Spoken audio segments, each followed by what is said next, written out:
ऐतिहासिक बुद्ध स्थली पर हैं, क्योंकि उत्तर प्रदेश की यह भूमि जहां पर इस वक्त मैं मौजूद हूं, जब भी महामानव डॉक्टर बाबा साहब अम्बेडकर लखनऊ आया करते थे, उत्तर प्रदेश में 1947 आंदोलन के प्रोधा किया था। लेकिन दुर्भाग्य की बात है बौद्ध अम्बेडकरी समाज के लिए कि आज भी वह ग्रंथ अप्रकाशित है। को परम पूज्य बाबा साहब अम्बेडकर के परम सहयोगी डॉक्टर गया प्रसाद प्रशांत जी का परिनिर्वाण, इनके सुपुत्र यहीं पर परम पूज्य बाबा साहब अम्बेडकर का चरण 2 बार यहाँ पर पड़ा हुआ है। कभी कह रहे थे हम लोग इनके चलेंगे और पैर पकड़ के बैठेंगे, जब तक पूरा नहीं होगा जब तक उठेंगे नहीं। ऐसे बाबा साहब अम्बेडकर के चूँकि बेहद करीबी थे, तो बाबा साहब अम्बेडकर जो उत्तर प्रदेश में विशेष रूप से जब भी कोई कदम उठाते थे तो डॉक्टर गया प्रसाद साहब से एक बारी ज़रूर जो है सलाह लिया करते थे और उन्हीं के माध्यम से वो आगे का रणनीति तय करते थे।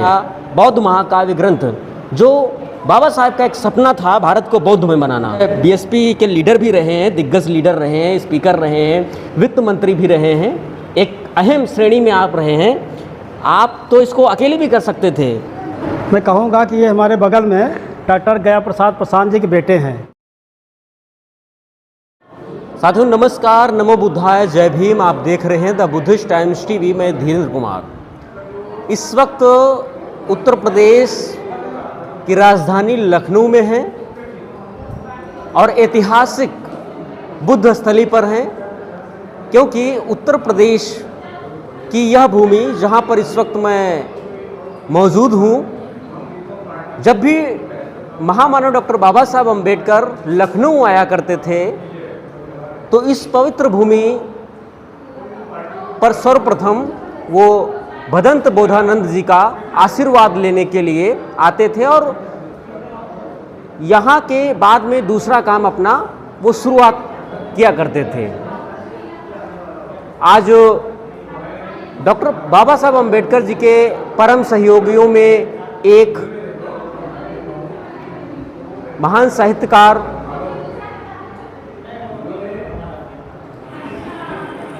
उत्तर प्रदेश में 1947 आंदोलन के प्रोधा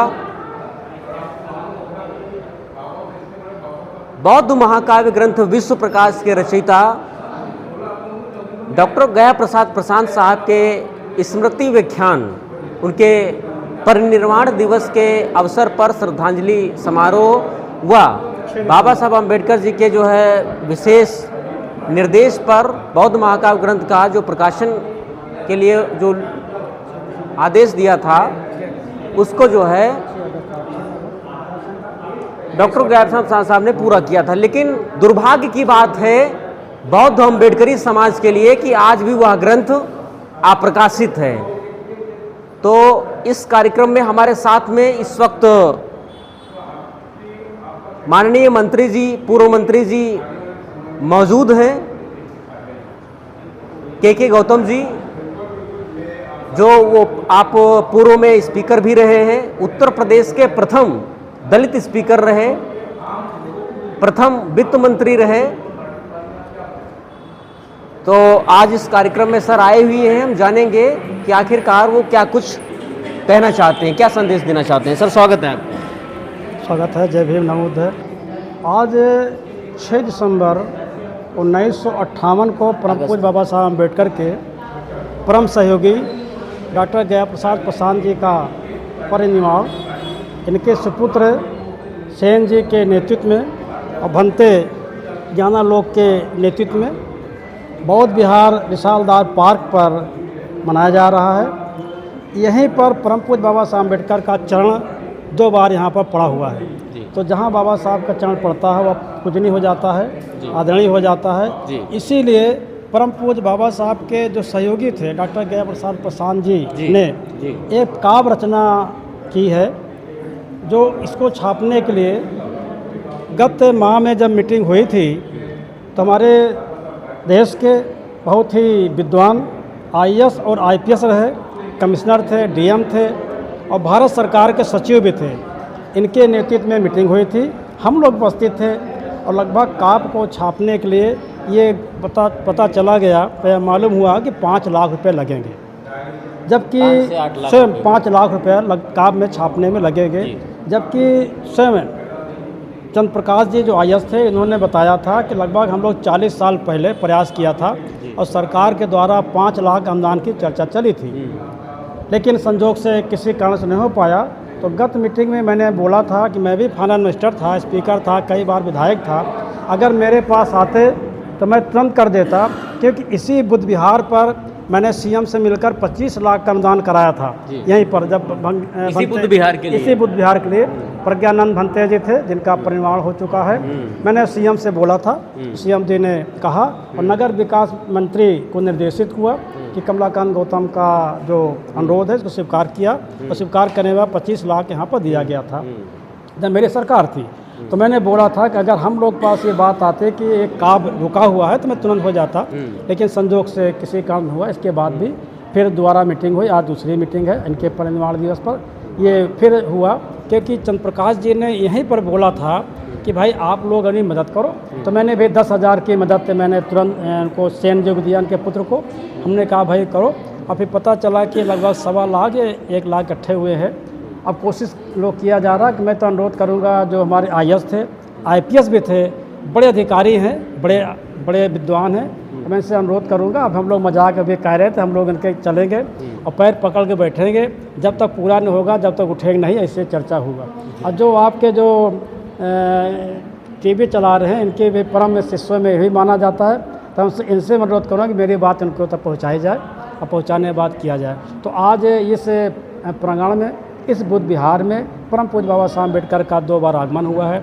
ऐसे आगमन जहाँ पर चरण पड़ता है ये पूजनीय हो जाता है, आदरणीय हो जाता है। हम लोग भी धन्य हैं कि ऐसे बुद्ध विहार पर आने का मौका मिला। और एक बार नहीं, जब हमारे प्रज्ञानंद भंते जी का हार्ट अटैक हुआ था, क्योंकि मेरा तो माना जानना है, मैं तो हर जगह, मुझे केजीएम के डॉक्टर मनोज जी ने फ़ोन किया कि गौतम साहब लारी में प्रज्ञानंद भंते जी एडमिट है, उनका हार्ट अटैक हुआ है और उनको पैसे की आवश्यकता है। उनका कितनी आवश्यकता है? कहा 2 लाख रुपए का।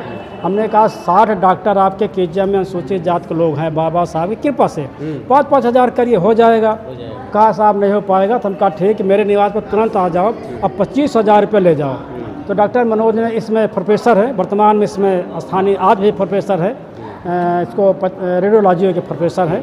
तो मुझे कहा, हमने कहा भाई आ जाओ, 25,000 रुपया तुरंत ले जाओ भंते जी के नाम पर, क्योंकि हम लोग बौद्धिस्ट अम्बेडकरवादी आचरण पर आधारित है, भाषण पर नहीं आधारित है।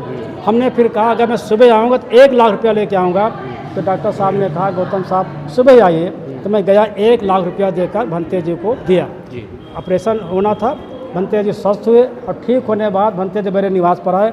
हमको ढूंढ रहे थे कमलाकांत गौतम कौन है, क्योंकि ये जो मैं कुछ सहयोग करता हूँ तो मेरी इतनी हैसियत नहीं, मैं सहयोग करें। ये परम पूज्य बाबा साहब अम्बेडकर के कारण, परम पूज्य बाबा साहब अम्बेडकर का नाम लेकर, परम पूज्य बाबा साहब अम्बेडकर की पुस्तक पढ़कर, परम पूज्य बाबा साहब अम्बेडकर के थिंकिंग पर मैं चलता हूँ, इसीलिए मेरा हुआ। आपको मालूम होना चाहिए, ज़्यादा मैं और बताना चाहूँगा, मैं अभी कुर्सी पर बैठा था, क्योंकि बुद्ध विहार में जहाँ भंते होते, भंते के नीचे बैठना चाहिए, मैं कुर्सी बैठा था। कारण है कि मैं 14 साल बेल्ट बांधा था, 14 साल अपने कमरे में बेल्ट बांधा था, क्योंकि पहली अंबेडकर जयंती मैंने कुंडा में किया था। मेरा पैतृक घर कुंडा में है। तो कुंडा में जब मैंने बाबा साहब की जयंती किया तो मनुवादी लोग, रूढ़वादी लोग और व्यवस्था धारक लोग, यथास्थितवादी लोगों ने मेरे पास जानलेवा हमला किया था। और हमला होने के बाद, क्योंकि मेरा को ये अपराध था कि मैं बाबा साहब की जयंती पहली बार कुंडा में मैंने मनाया, तो मेरे आक्रमण हुआ। आक्रमण होने के बाद मेरे स्पाइन में चोट लगी। स्पाइन में चोट लगने के बाद मैं 14 साल बेल्ट बांधा, लेकिन किसी कारण से मेरा बेल्ट उतर गया है। इसी कारण से मैं आज यहाँ कुर्सी बैठा था, क्योंकि जहाँ भंते बैठते हैं, भगवान बुद्ध के नीचे बैठा जाता, तो कुर्सी पे बैठने मेरा कारण ये था। मैं स्पष्ट करना चाहूँ, क्योंकि मैं सामाजिक आदमी हूँ। मैसेज जाएगा गौतम जी बुद्ध विहार में जहाँ पर बुद्ध वंदना हो रही, गौतम जी कुर्सी बैठे, तो मैंने स्पष्ट बताया क्यों कुर्सी बैठा। इसी शब्दों के साथ मैं पुनः आग्रह करूँगा सारे साथियों से। मैं जानना चाहूँगा सर, कुछ सवाल हैं हमारे। उत्तर प्रदेश में माना जाता है कि अंबेडकर जयंती को मनाने वाले डॉक्टर गया प्रसाद साहब का जो है बहुत ही बड़ा अहम रोल रहा है। और डॉक्टर गया प्रसाद जी जो है, चाहे वो धार्मिक क्षेत्र ही क्यों ना हो, चाहे सामाजिक क्षेत्र ही क्यों ना हो, चाहे राजनीतिक क्षेत्र ही क्यों ना हो, डॉक्टर बाबा साहब अम्बेडकर के चूँकि बेहद करीबी थे, तो बाबा साहब अम्बेडकर जो उत्तर प्रदेश में विशेष रूप से जब भी कोई कदम उठाते थे तो डॉक्टर गया प्रसाद साहब से एक बारी ज़रूर जो है सलाह लिया करते थे, और उन्हीं के माध्यम से वो आगे का रणनीति तय करते थे।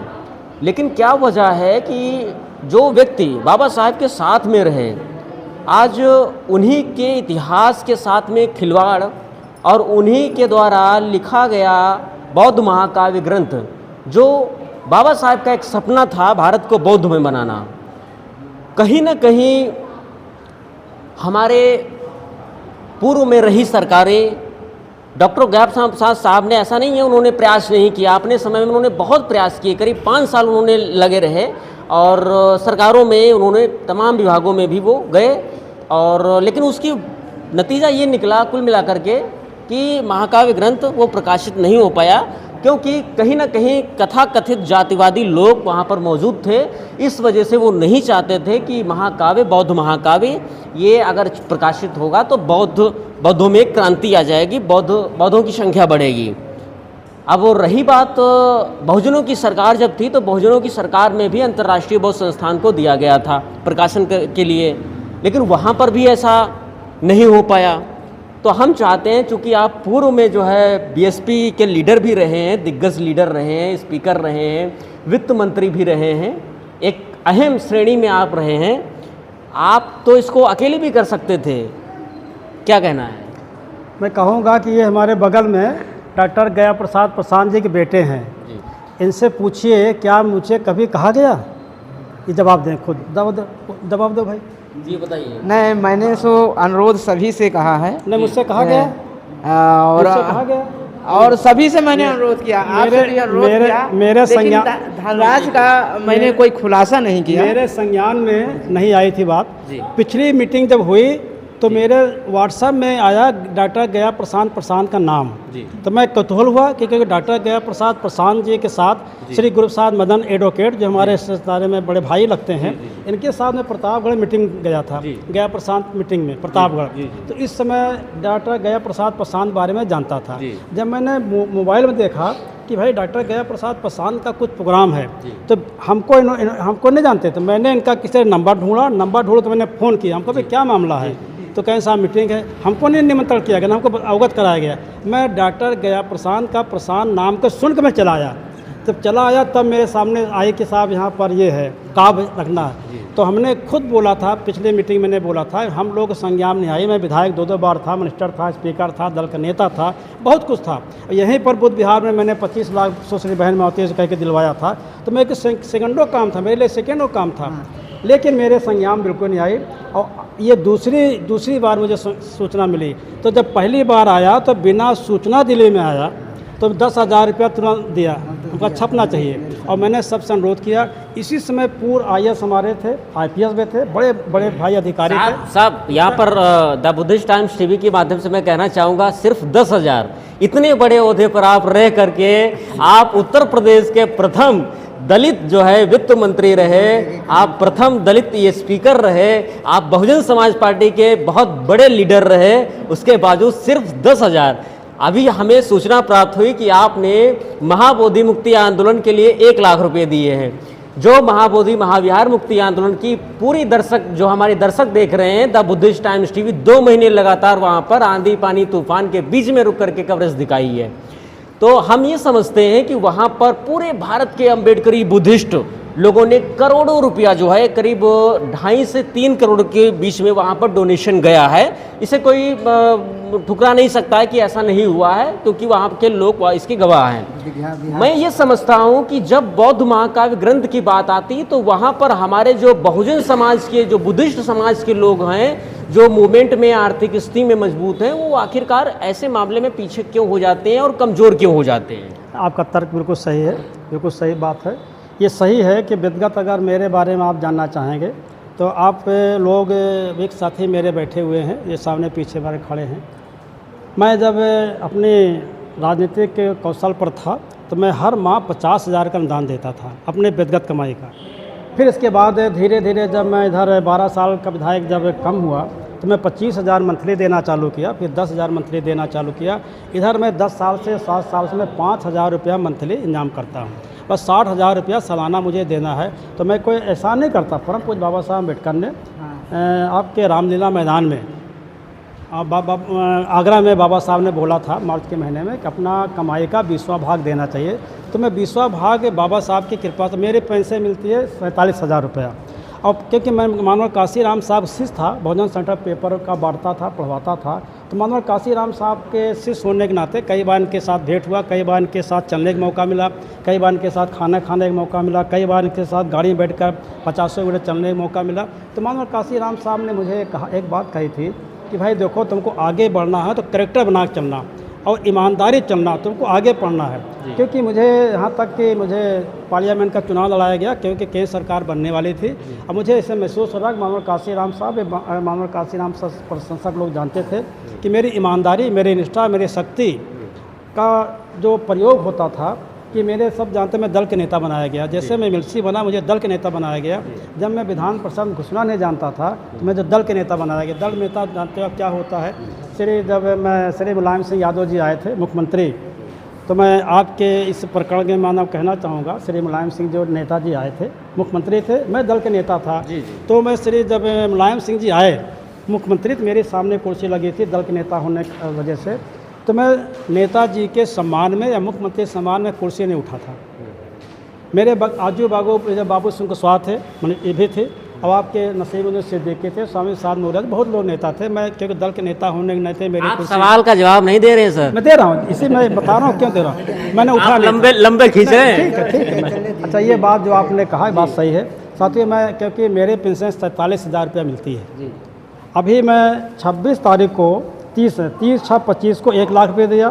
तो मैं कोशिश करता हूँ इधर जो आदमी प्रबोध अम्बेडकर मैं दिया 10,00,000 रुपये। तो साथियों मेरी जो है, मैं अगर बेईमानी करता तो मैं बहुत रुपया वाला होता।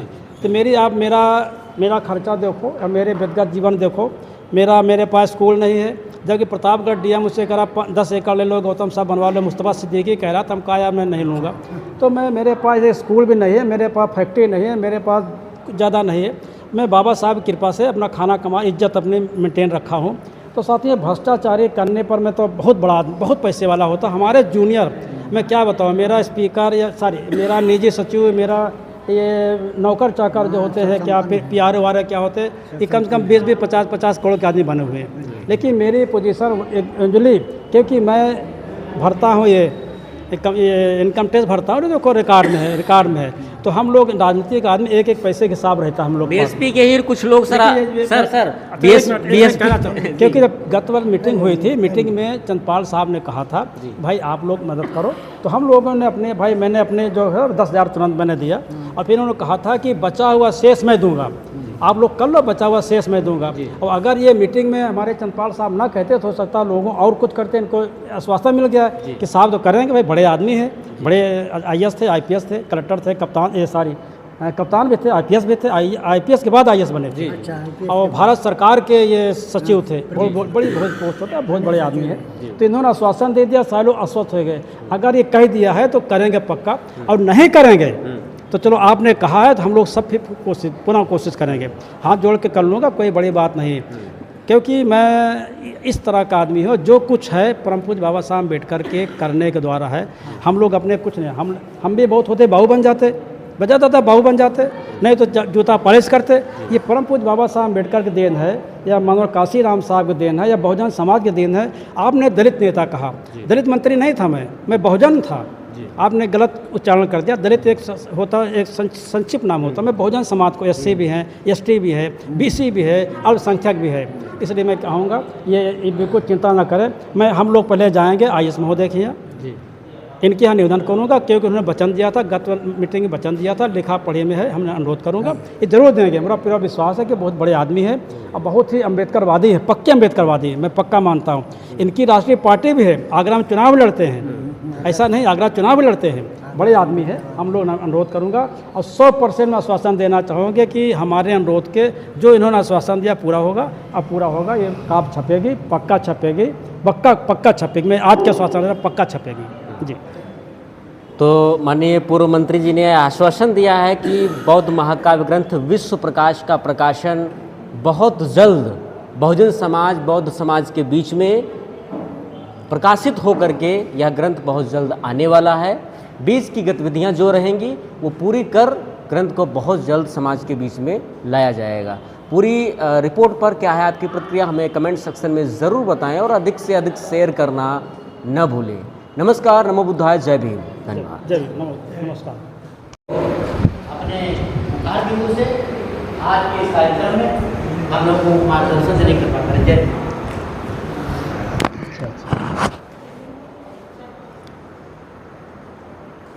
सम्यक संबुद्ध है तथा गौतम बुद्ध है, परम पूज्य बाबा साहब अम्बेडकर बहुजन समाज में जन्मे महापुरुषों का सम्मान और आदर करते हुए आज का मुख्य मुद्दा भाषण का नहीं है। मुद्दा केवल ये है कि ये छपने चाहिए। छपने के लिए पैसा लगता है, तो ये पैसा का जो अभी हिसाब बताया थोड़ा से, कि मैं पहले भी कहा था कि मैं अपने जीवन में हर माह 50,000 रुपया का देता था दान। फिर जब बढ़ा फिर 25,000 दान देना चालू किया हर माह, फिर 10,000 देना चालू किया। अब मैं 7 साल से 5,000 रुपया मंथली, मतलब 60,000 रुपया सालाना हमको देना पड़ता है। गत मीटिंग जब हुई थी तो उत्तर प्रदेश के एक बड़े अधिकारी जो चंद्र प्रकाश साहब थे, ये IPS भी थे, IAS भी थे और सेक्रेटरी ऑफ इंडिया थे। इन्होंने गत का अगर रजिस्टर होगा, पता नहीं सेन जी लाए हमको नहीं मालूम, इसमें लिखा गया था, इन्होंने बोला था कि आप लोग को सहयोग करो, शेष हम सब कर देंगे। आप इसमें थे, बाबूजी थे और आप भी थे, शेष हम कर देंगे, ये बोला था ना। इन्होंने जब मुझे फ़ोन किया तो हम कहा हो गया कि नहीं हो गया, तो कहा साहब तुम कहा शेष तो कहा है। चंद्र प्रकाश साहब बहुत छोटे आदमी नहीं, बहुत बड़े आदमी, IAS भी थे, IPS भी थे, सेक्रेटरी भी थे, बहुत अच्छा हिसाब किताब इनका है। हम कहा भाई जब सेक्रेटरी साहब ने कह दिया तो हो जाएगा, हो जाना भी चाहिए। क्योंकि मैं अभी महाबोधि जो मामला चल रहा है, 30/6/25 को मैं 1 लाख रुपया दिया। 30/6/25 को पूर्णिया में मीटिंग थी, लामा साहब आए थे। तो हम कहा भाई मैं पहुंच नहीं पा रहा हूं, लेकिन सहयोग जाना चाहिए। अब मेरा बजट गड़बड़ हो गया है, क्योंकि साल भर में जाता 60,000, अब 1 लाख दे दिया। अब 10,000 पिछले दे दिया, आप में दिए, फिर पूरा ये दिए, यहाँ पर एक बुद्ध विहार में हो गए। तो साथियों, मेन मुद्दा है काप को छापने के लिए पैसा चाहिए। अब इनको ये बताना चाहिए कि क्या पूरा हो गया है या शेष है, या चंद्रपाल साहब ने कह दिया कि छपे, ये मालूम होना चाहिए। मेन मुद्दा ये है। परम पूज्य बाबा साहब में अगर मुझे भाषण कराओ तो मैं तो 4 घंटा बोलूँगा, 6 घंटा बोलो, कोई दिक्कत नहीं है, क्योंकि हम लोग बोलने वाले है ही। रही बात परम पूज्य बाबा साहब अम्बेडकर, इस प्रांगण में, इस हॉल में जो भी व्यक्ति आता है, वह व्यक्ति परम पूज्य बाबा साहब अम्बेडकर को मानने वाला व्यक्ति होता ही है, सम्यक संबुद्ध को मानने वाला व्यक्ति होता भी है। वह व्यक्ति जो आता है, इसमें करुणा, मैत्री, दया, प्रेम होता ही है। सारे सौगुण संपन्न लोग यहाँ आते हैं इस बिहार में। और परम पूज्य बाबा साहब अम्बेडकर के बारे में जो चर्चा करते हैं, वह धन्यवाद के पात्र हैं, होना चाहिए। मेरी तो शुभकामना है कि भाई ये काव्य जल्दी जल्दी छपे। और जहाँ तक कि आप भी अगर मालूम होगा कि जब एक काव्य छप रही थी जबलपुर में विनीत विक्रम बौद्ध जी की, तो मैं यहाँ पर था। मैं 84, 85, 86 में एक परीक्षा देने गया था सिविल जज की, और भंते श्री रतन जी मुझे ले गए थे, शराबस्ती वाले, आप लोग जानते, पुराने साथी सब जानते हैं। भंते श्री रतन जी मुझे ले गए थे जबलपुर में। तो विनीत विक्रम बौद्ध जी इसमें काव्य लिख रहे थे, 85 की बात है। ये काव्य छप चुकी है, आई है, हम लोग पास भी है। ये काव्य जो डॉक्टर साहब का काव्य है, क्योंकि डॉक्टर साहब के मीटिंग मैंने प्रतापगढ़ में 2 बार लिया है। इनके जो रिश्तेदार हैं गुरुप्रसाद मदन, जो रहते हैं इलाहाबाद में, तो ये मेरे मकान के पीछे किराएदार थे गुरुप्रसाद मदन जी, और रिलेटिव में मेरे भाई लगते हैं। मेरे पापा की नौकरी लगी थी मार्केटिंग इंस्पेक्टर की कौशाम्बी में, तो इनके पिताजी का नाम था महाशय जी। तो वर्ण व्यवस्था में थोड़ा छुआछूत था, तो पापा हमारे यहीं रुकते थे महाशय जी के यहाँ, गुरुप्रसाद मदन जी के पापा के यहाँ। तो साथियों, मेरा कुल मिलाकर कहना है कि सब साथियों का सहयोग थोड़ा थोड़ा होना चाहिए, और आप भी कर चुके, अच्छी बात है। मैं पिछले में 10,000 दे चुका हूँ, पिछले बार 10,000 दिया था। सबको थोड़ा थोड़ा मदद करना चाहिए। और यहाँ भाषण देने से कुछ होने वाला नहीं है। बहुत लंबा लंबा भाषण करो, भाषण लंबा लंबा करो, बाबा साहब की मिशन बताओ, भगवान बुद्ध की मिशन है, कुछ नहीं होने वाला। यहाँ मुद्दा केवल है काप को छपने का, मेन मुद्दा। और अगर यहाँ पर भाषण देता है कोई आदमी, तो पहले ये थोड़ा से सहयोग कर दे, और सहयोग करा दे, सहयोग भी करा दे। एक साथी थे यहाँ पर, बहुत अच्छे साथी थे, सहयोग करा रहे थे। तो देना अभी मतलब ठीक है, हम ज़्यादा दे सकते हैं। कोई साथी 500 देगा, हमारे लिए सहयोग बहुत अच्छा है। लेकिन 500 देगा तो किसी दूसरे साथी को समझाकर 400 रुपया सब दिला दे, तुम्हारी काब छप जाए। तो सेन जी, इसमें आप मेहनत करो, और मैं तो उम्मीद करता हूँ कि जो चंदपाल साहब ने कहा था अपने वचन का पालन करेंगे, और नहीं पालन, और मुझे 100% उम्मीद है ज़रूर करेंगे। बहुत अच्छे आदमी है, और ज़्यादा ज़रूरत पड़े तो मुझको भी ले चलो। मैं भी कहा बाबूजी आपने कहा तो है, इसीलिए मैं आया हूँ। बाबूजी संजय जाना पड़ा, कुछ ज़रूरी काम है, उम्र का भी ताज़ा था। तो मैं भी इनसे अनुरोध करूँगा कि बाबूजी अब मौका आएगा, अब आप पूरा कर डालो इसको। जी, आपने कहा है, आपके सामने की बात है। ना, मेरे सामने की बात है, बिल्कुल सही। ये लिखा है भाई रजिस्टर में, रजिस्टर में लिखा, बाबूजी हाँ भी कर रहे। तो मैं खुद चल के इनसे अनुरोध करूँगा, पैर पकड़ूंगा, हाथ जोड़ूंगा, बाबूजी आपने जो कहा इसको आप पूरा करो। क्योंकि बाबूजी सामर्थ्यवान हैं, इसमें दो राय नहीं। अब बहुत सामर्थ्यवान है। आप लोग कम जानते हो कि मैं भी कुछ जानता हूँ, बहुत सामर्थ्यवान है बाबूजी, बहुत सामर्थ्यवान है भाई। तो सेन जी, आपको इसमें खुशी होना चाहिए, होगा। और जहाँ पर होगा तो हम लोग भी एक आध दो साथी से प्रेरित कर देंगे, भाई थोड़ा से और सहयोग करो। तो इसमें आपको रिपोर्ट ही देना चाहिए कि काव्य जो है कितने में छपेगी, कब तक छपेगी, कितना धनराशि इसकी अंतिम होगा। कि जैसे समय बढ़ेगा काव्य की धनराशि बढ़ती जाएगी। छापने वाला कहे भैया 10 रुपया, तो कल कहे कि साहब 12 रुपया लूँगा। तो एक लिमिट समय होना चाहिए। लिमिट समय में जो सहयोग मेरा मांगो भाई, मैं भी लोगों से कहूँगा। मेन मुद्दा है केवल काव्य को छापने का, मेन मुद्दा ये है। मेन मुद्दा ये नहीं है कि बाबूजी का आज परिनिर्वाण दिवस है भाई, 6 तारीख तो परम पूज्य बाबा साहब अम्बेडकर भी है, भाषण बहुत लंबा हो जाएगा। तो इनका परिनिर्वाण दिवस पे मीटिंग रखा, तो इसमें आपको कोशिश करना चाहिए। आपने वचन लिया, उसको पूरा करो, पूरा करना ही, इनको पूरा करना ही, इनके प्रति आदर समर्पित करना है। मेरा ही मानना, आदर तभी समर्पित होगा डॉक्टर ज्ञान प्रसाद पासवान जी का, जब इनकी लिखी गई काव्य हमारे लोग के बीच में आए। जी, ये मेरा अपना कहना। जय भीम, नमो बुद्धाय।